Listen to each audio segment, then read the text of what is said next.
an extraordinary day in the National Football League, and it begins with the rivalry renewed. First ever meeting of Ben Roethlisberger and Lamar Jackson, 25th meeting for John Harbaugh and Mike Tomlin, and early on, Dan, it's a pick right off the bat. What a way to start this game for the Steelers defense. They've dropped out in zone coverage. Lamar goes to number 2 and is read the linebacker's playing, just waiting right there for him to throw it to him. Catch it, score, Steelers defense. It's a pick six in the first minute of the game, but the Ravens matriculate the ball down the field, and then it's Jackson and it's Miles Boykin, and we're all tied. This is an outstanding play by Lamar. He feels pressure come off his right. He's got one-on-one on a linebacker, throw it to that back pylon, touchdown Ravens. The Ravens have the lead, and they're looking to control the game, and he throws another pick. He just never sees that underneath defender. We're going to get into this. It's a certain kind of pressure Pittsburgh ran. He's trying to get the ball up over the top. He doesn't. Interception again. Play really turned the game around because then the Steelers start to cook. Ebron, touchdown. Empty set. They get a one-on-one matchup, and it's a blown coverage by the Ravens defense on that shallow cross by Ebron.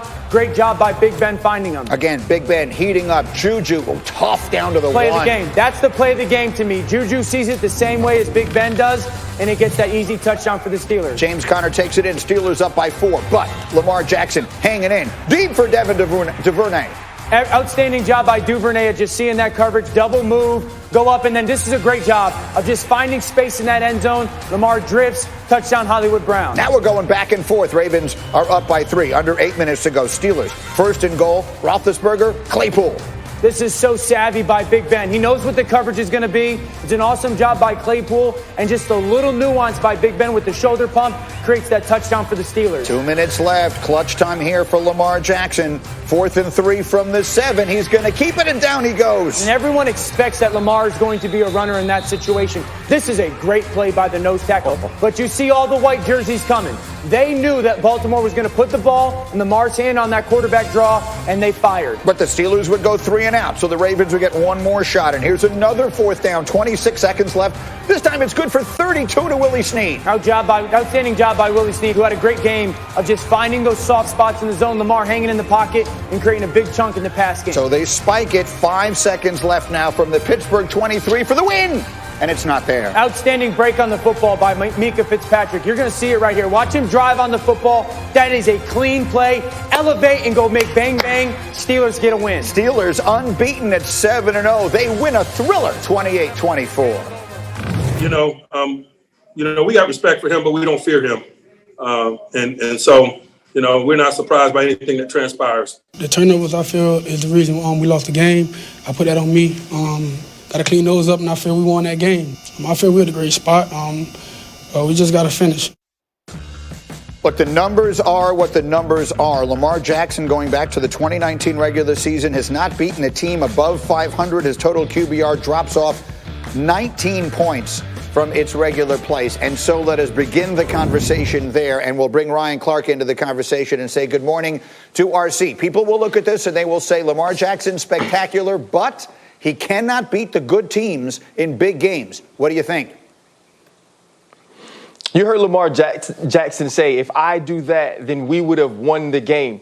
Right now, that would be the title of his 30 for 30. If I did that, we would have won the game. You can say the same thing against the Los Angeles Chargers. You can say the same thing against the Tennessee Titans. And you can go to the 3 games against Patrick Mahomes and the Kansas City Chiefs that he's lost and say the exact same thing. If Lamar Jackson plays better, if Lamar Jackson finds ways to get in efficient passing games, if Lamar Jackson finds ways to make plays, then the Baltimore Ravens win. But it's been too many times in the big game, in the most important moments, that Lamar Jackson and his offense hasn't made the plays to win football games. Right now, they are viewed through a championship bubble. And in that bubble, they don't win when the team's as good. They don't win when the rosters stack up. They don't win when they can't physically dominate.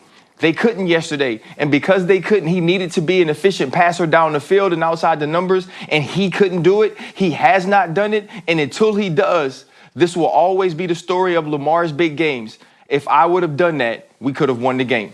Rex, you are his biggest fan. Right. You have been championing Lamar Jackson back to a time when almost no one else was. Is he doing enough? Are they doing enough to win a championship the way they're playing? Yeah, and it's interesting because Ryan and I have been through these matchups a million times apiece.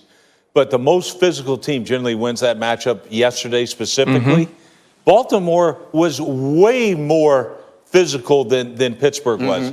Guys, they outgained them 2-1. I mean, over 50% more. Right. I mean, they just destroyed them, and they didn't. They bludgeoned them. And the thing is, we're going to look at this. Lamar, he talked about it. Those turnovers, that's what cost the game. They're up 10 points, and they just blew it. And, man, I mean, the Ravens, I come out of this game, I am fired up because I ran the ball down Pittsburgh's throat, something that was supposed to be impossible to do, and you guys accomplished it, yet you never won the game. It's frustrating. But, guys, whatever we do, the biggest mistake we can make is what Baltimore's done this year. They're trying to make this guy somebody he's not. He's never going to be Aaron Rodgers. But you know what? He doesn't have to be. He was the league MVP last year. Let him do it. Look, Lamar, if that dude's there, fine. Okay, and the protection's fine. Sit in that pocket, wait till a guy separates. If he doesn't, take off with it. And there's nothing wrong with that, and he doesn't need to apologize for it. And to me, will he win the big game? He hasn't done it yet, but I'm saying yet. I don't know. The narrative and the questions are going to remain. I mean, he gifted the Steelers 17 points. And here's my thing. The Steelers know it. The Steelers know exactly how to play against Lamar Jackson because they've done it 2 times in a row. And it's like they're going to dare him to beat them throwing the football. They're not going to allow him to beat them when they run the football. It's the same 3 turnovers of the same type of defense. Zone pressure, blitz 1, drop 1. Number 1's taken away. Linebacker, just wait there in the middle of the field. That's where Lamar wants to throw the ball. He will get back to you. Pick, interception. We can go to the fumble. It's going to be the exact same type of defense, a zone pressure. You're going to see Bud Dupree come off the edge, and they're going to drop the backside defender. Now, first of all, Lamar, once you see T.J. Watt get stuck inside, that ball should go to the flat right now. It's 2nd and goal, but the zone pressure is throwing him off a little bit. He's loose with the football in the pocket. Bud Dupree goes for the swipe.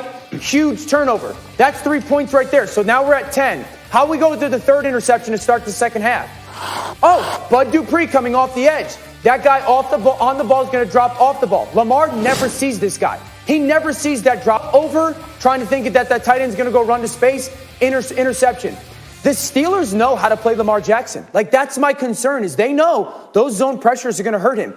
And it's like they came out and said, you know what, Lamar, we're not going to let you beat us doing what you do best, running the football, and we don't think you're good enough to beat us throwing. And right now, the Steelers are right. Their defense is right. Can I ask a question about the Steelers to my former Steeler, Ryan Clark, who last week on this program named them the 3rd best team in the NFL, even though they are the only unbeaten team in the NFL. Are they now the best team in football? Nope, I'm still right. I was right last week, and I told you it was my list, and I'm right this week, Greeny. And I know